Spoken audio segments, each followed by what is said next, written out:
د دوحې تړون په افغانستان کې د جمهوریت نظام د سقوط زمینه برابرونکی شو.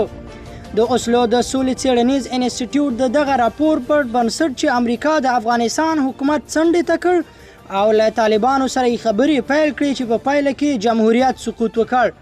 د اوسلو د سولې څیړنیز انسټیټیوټ د راپور په یو برخه کې راغلي امریکا خپل هغه مهم مسولیت چې د افغانستان پر وړاندې درلود او د ولسواک او منظم سیاسي دولت ساتنه و او له 2001 کال راهیسې ملاتړ یې وشا کړه او د خپلو پوځیانو ویستلو ته یې لومړیتوب ورکړ.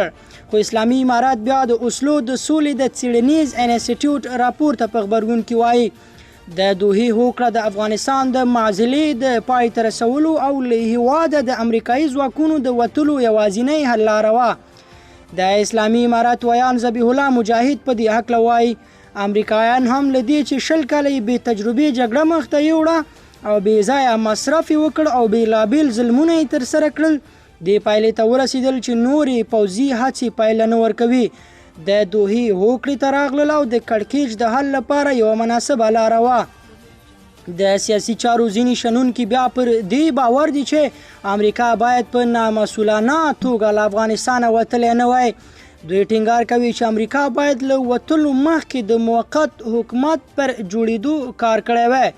د سیاسي چارو شنونکی حسین حقیار وایي امریکا پوه شو چې دلته پرېکنده بریا ستونزمنه ده نو غوره یې وګڼله چې له طالبانو سره د مذاکرې او مفاهمې له لارې د وتلو لار پیدا کړي.